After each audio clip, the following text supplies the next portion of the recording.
شان سے ہے. یہ تو بچپنا اور بچپنے کی شان آپ سمجھے. رضائی امی جنہوں نے دودھ پلایا جوانی کی عمر میں آئی, کہنے لگی آپ سے کچھ سوال ہے. فرمایا کیا بات ہے؟ بچپن میں میری گود میں آپ ہوتے تھے, سمجھے ذرا کون ہو سکتا, تو میری گود سے غائب ہو کے کدھر چلے جاتے تھے؟ مسکرا کے کہتے ہیں امی جب میں تیری گود سے غائب ہوتا تھا نا تو چھلانگ لگا کے سورج کے اندر چلا جاتا تھا. کئی لوگ کہتے ہیں ہضم نہیں ہوتے, تو کرامت ہضم کرنے کے لیے ایمان ہونا چاہیے. بے ایمانوں کو کرامت ہضم نہیں ہوتی ہے. اور وہ بھی بغداد والے کی کرامت. جس کی سمجھ میں بریلی کا اختر نہیں آیا وہ مفتی اعظم کو کیا سمجھے, اور جو مفتی اعظم کو نہ سمجھ سکا وہ غوث اعظم کو خاک سمجھے گا. بزرگوں کا ادب ہمیں گھٹی میں پلایا گیا. ہاں گھٹی میں پلایا گیا.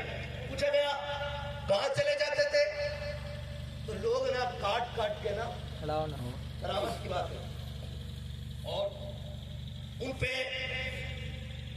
ہنستے کمنٹ کرتے کہ ان کے نظریے دیکھو.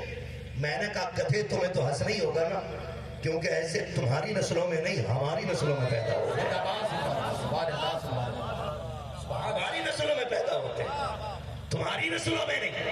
اور شکر رب کا اس نے ہمیں رضوی بنایا ہے. امام احمد رضا جیسا امام ہمیں دیا اور اس امام نے پڑھایا ہے ہمیں تیرے ٹکڑوں پہ پلے غیر کی ٹھوکر. جھڑکیاں کہاں چھوڑ کے صدقہ تھے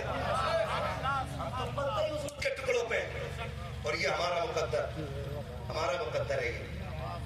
سنیں مرشد اعظم بھی ہمارا ہے, مفتی اعظم بھی ہمارا ہے, مجدد اعظم بھی ہمارا ہے, خواجہ اعظم بھی ہمارا ہے, غوث اعظم بھی ہمارا ہے, شہید اعظم بھی ہمارا ہے. یہ سارے ہمارا مقدر ہے. توجہ ہے آپ لوگوں کی. میں کیا بات کر رہا تھا آپ سے, یاد رہ گئی تھوڑی بہت؟ یاد ہے نہیں ہے نا؟ کیا کہا تھا میں نے؟ سلامت رہے میرے بھائی. کچھ لوگ یہی بیٹھے, کچھ بغداد پہنچ گئے تھے. تو بچپن میں آپ کدھر چلے جاتے ہیں؟ کہنے لگے کہ میں چاند میں چلا جاتا تھا. تو آپ کی رضائی امی کہتی ہے کیا اب بھی جا سکتے ہو؟ حیرت ہے, سنی مولوی نے مطلب اس پہ تنقید کی تھی میری بات پر. میں پھر کھل کے کہہ رہا ہوں ماں کا دودھ پیا ہے تو میدان میں آجا دو ہاتھ ہو جائے. جس نے یہ تنقید کی اس کے اندر دو باتیں تھیں, یا تو حسد تھا یا بغداد والے کی عداوت تھی. کہا یہ من گھڑت بات ہے. میں کہتا ہوں بیٹے مشورے کے طور پہ یاد رکھ لے, سند نہیں بچائے گی کہاں سے فارغ ہے. ہاں مسواکی ہونا اور ہے, امجدی ہونا اور ہے, رضوی برکاتی ہونا اور ہے, محمدی ہونا اور ہوا کر.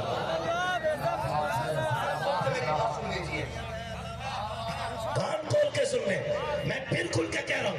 آ کے کہا تھا اب بھی جا سکتے ہو, تو بغداد والے نے کہا تھا امی وہ بچپنا تھا آج جوانی ہے.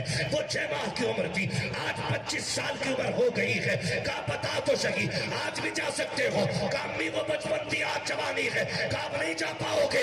مسکرا کے کہا تھا امی جب بچپن تھا تب میں سورج میں جاتا تھا, اب سورج میں طاقت نہیں ہے عبد القادر کو اپنے اندر لے سکے.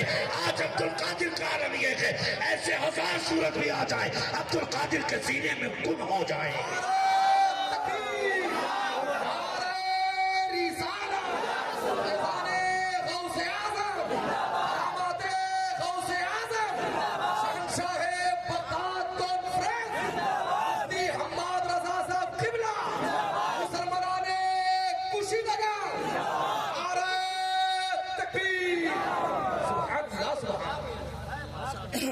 وہ بچپن تھا جوانی ہے.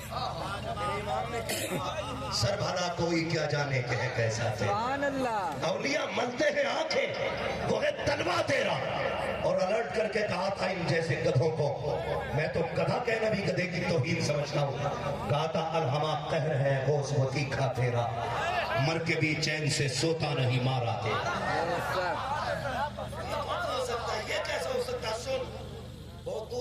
جاؤں گا. ابھی اٹھ چل بلگرام سے. تصوف کا امام رہتا ہے وہاں, طریقت کا تاجدار ہے وہاں.